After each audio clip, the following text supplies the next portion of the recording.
Assalamualaikum warahmatullahi wabarakatuh. Berjumpa kembali dengan saya Nari Setiawati dari SDN 01 Pesucen. Saya CGP Angkatan 5 dari Kabupaten Pemalang.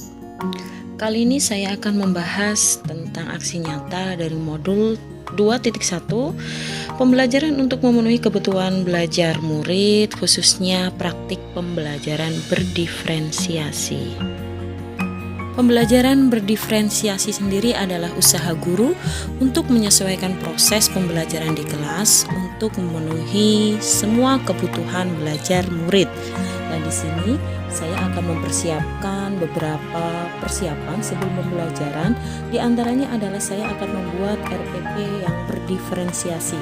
Kemudian setelah itu saya akan berkonsultasi dengan kepala sekolah mengenai RPP tersebut. RPP yang saya buat ini tentu saja sudah saya sesuaikan dengan hasil identifikasi kebutuhan belajar murid. Yang pertama adalah kesiapan belajar murid. Di sini kita akan mengecek seberapa siapkah murid-murid kita dengan materi yang akan kita pelajari. Terkadang ada anak yang memang sudah sangat siap dengan materi ini, namun juga ada anak yang belum siap dalam mempelajari materi ini. Yang kedua adalah identifikasi berdasarkan minat murid. Minat yang dimaksud di sini adalah hal-hal yang disukai oleh murid. Jadi guru juga harus mempertimbangkan apa saja sih kesukaan dari murid-murid kita, kecintaan mereka terhadap objek-objek tertentu. Nah, itu bisa kita implementasikan ke dalam RPP kita dan ke dalam pembelajaran berdiferensiasi ini. Tujuannya adalah agar siswa itu lebih tertarik untuk mengikuti pembelajaran yang akan kita sajikan. Identifikasi yang ketiga adalah berdasarkan profil belajar murid. Di sini kita harus memahami gaya belajar murid seperti apa yang paling nyaman dilakukan oleh murid-murid kita. Gaya belajar di sini mengacu pada 3 hal, yaitu gaya belajar visual, auditori, dan juga kinestetik. Hal berikutnya yang harus saya persiapkan sebelum pembelajaran adalah mencari materi dari buku pelajaran atau buku cetak. Kemudian setelah itu saya berusaha mencari video pembelajaran yang ada di video YouTube.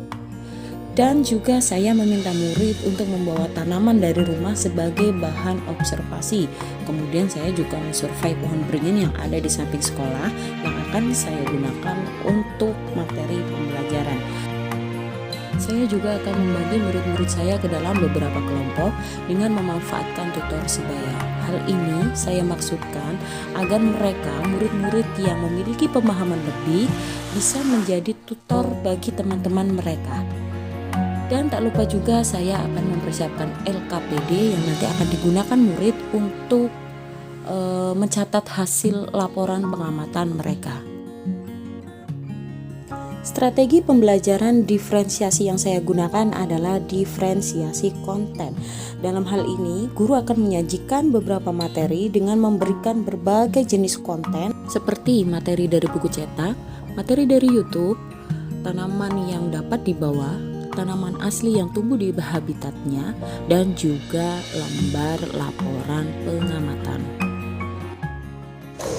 Siap, Priormat!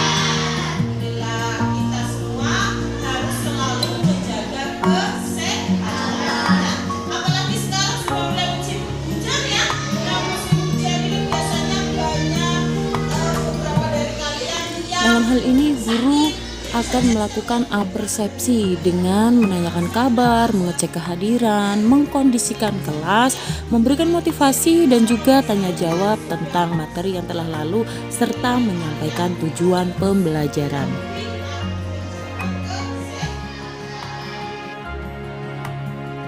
Baik anak-anak, coba ini guru sudah menyediakan video tentang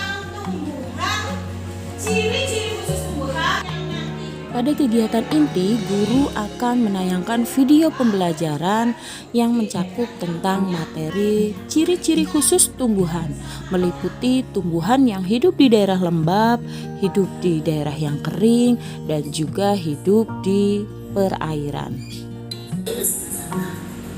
Berdasarkan habitatnya, tumbuhan itu dibedakan menjadi 3 jenis.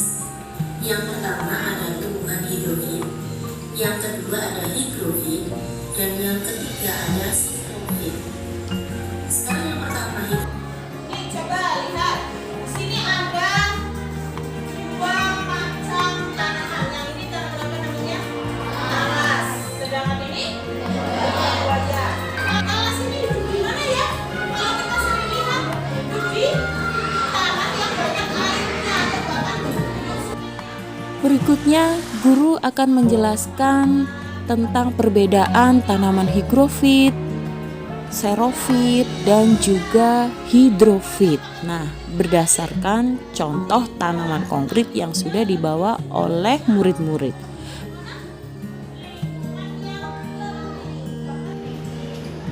Murid diminta untuk membandingkan materi yang sudah mereka pelajari dari video YouTube dan juga materi yang ada di dalam buku cetak sebagai sarana untuk memperjelas pengetahuan yang mereka dapatkan. Ini juga sekaligus sebagai bahan dari diferensiasi konten yang disajikan oleh guru.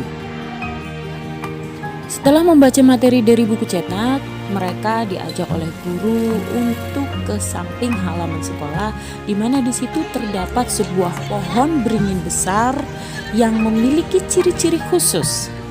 Dalam hal ini, murid diminta untuk mengamati pohon beringin tersebut. Apa saja sih ciri khusus yang ada di dalam pohon beringin tersebut yang tidak dimiliki oleh pohon-pohon lain? Tak lupa juga guru mengarahkan murid untuk mengamati secara detail apa saja ciri khusus dari pohon beringin tersebut, lalu meminta mereka untuk menuliskan laporannya di dalam lembar pengamatan.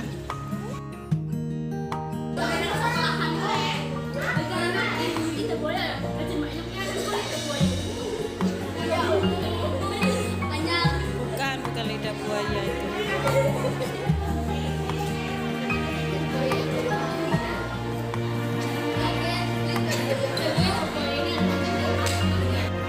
Kegiatan berikutnya adalah guru memfasilitasi siswa untuk berdiskusi dengan kelompok mereka dengan mengamati tanaman yang sudah mereka bawa sebelumnya dari rumah, kemudian membuat laporan pengamatannya.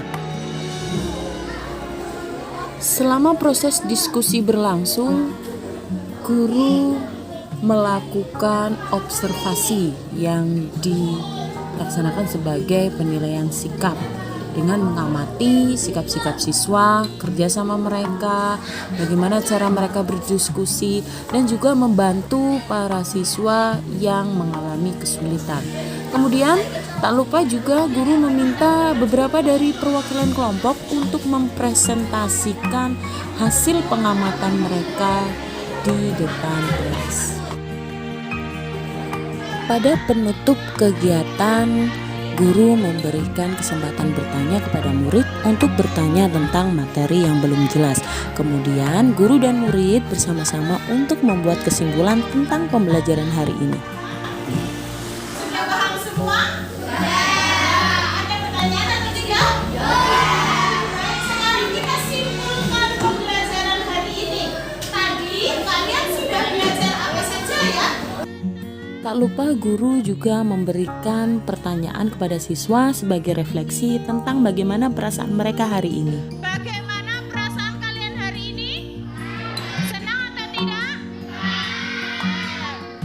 Mas Ahmad Rizky senang atau tidak? Oh, senang.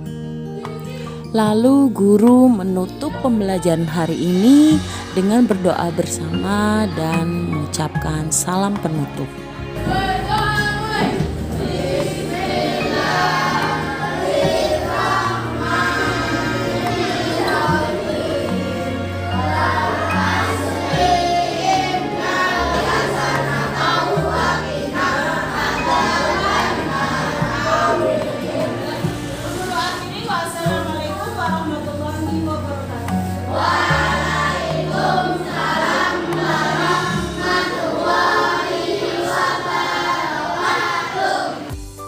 Demikian tadi praktik pembelajaran yang berpihak pada murid, khususnya pada praktik pembelajaran berdiferensiasi.